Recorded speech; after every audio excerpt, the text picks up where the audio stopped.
Hi friends, எல்லாருக்கும் வணக்கம். இன்றைக்கி பார்த்தீங்கன்னா கேரளா ஸ்டைலில் கேபேஜி, பீன்ஸு, கேரட் பொரியல் தான் செய்ய போகிறேன்.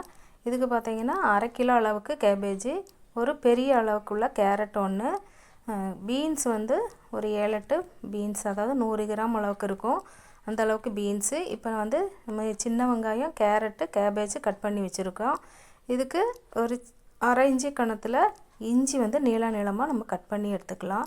பச்சை மிளகா வந்து நம்ம காரத்துக்கு தகுந்த மாதிரி ஒரு 5-6 பச்சை மிளகா போட்டுக்கலாம்.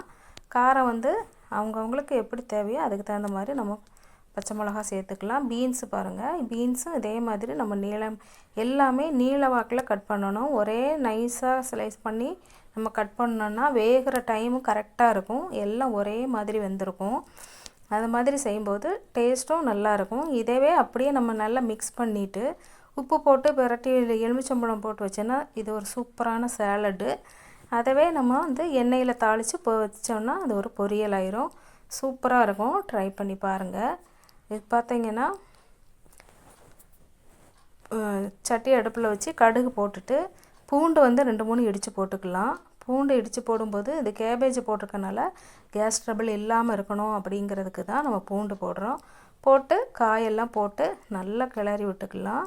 கிளறி விட்டுட்டு தேவையான அளவுக்கு நம்ம உப்பு போட்டு நல்லா மிக்ஸ் பண்ணி விட்டுக்கலாம். மிக்ஸ் பண்ணி விட்டுட்டு தட்டு வச்சு நம்ம மூடி வச்சிடலாம். மூடி வச்சு ஒரு 5 நிமிஷம் நல்லா குக் ஆனதுக்கப்புறமா நம்ம ஓப்பன் பண்ணிவிட்டு பிரட்டி விட்டுட்டு வெந்திருக்கா இல்லையான்னு பார்த்துட்டு உப்பெல்லாம் சரியாக பார்த்துட்டு நம்ம வந்து உப்பு போட்டுக்கலாம். இதுக்கு பார்த்திங்கன்னா நம்ம தேங்காய் வந்து ஒரு 1/4 மூடி அளவுக்கு எடுத்துருக்கு. கால் மூடினா ஒரு பெரிய தேங்காயில் 1/4 பாகம் எடுத்து அதை க்ரஷ் பண்ணி வச்சுருக்கு. நம்ம திருவி கூட போட்டுக்கிடலாம். இப்போ நல்லா இதை பிரட்டி விட்டுக்கலாம். பிரட்டி விட்டு வெந்துருச்சான்னு பார்த்துட்டு நம்ம லாஸ்ட்டில் தேங்காய் போட்டு அப்படியே மூடி வச்சுட்டோன்னா சூப்பரான கேரளா ஸ்டைலு கேபேஜ் பொரியல் ரெடி ஆயிரும்.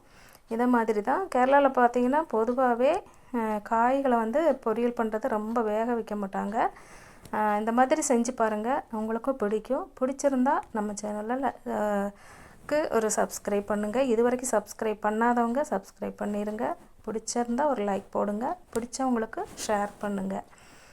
இது மாதிரி ட்ரை பண்ணி பாருங்கள், சூப்பராக இருக்கும், நல்ல டேஸ்ட்டாகவும் இருக்கும். இதவே அப்படியே கொஞ்சமாக எடுத்து சேலடு உப்பு போட்டு எலுமிச்சம்பழம் தூவினா ஒரு மல்லி இலை தூவினோன்னா சூப்பரான ஒரு சேலடு ஆயிரும். 2 in 1 மாதிரி ஆயிரும். சூப்பராக இருக்கும். ட்ரை பண்ணி பாருங்கள். ட்ரை பண்ணி பார்த்துட்டு லைக் போடுங்க. அடுத்த வீடியோவில் பார்ப்போம். நன்றி, வணக்கம், தேங்க்யூ.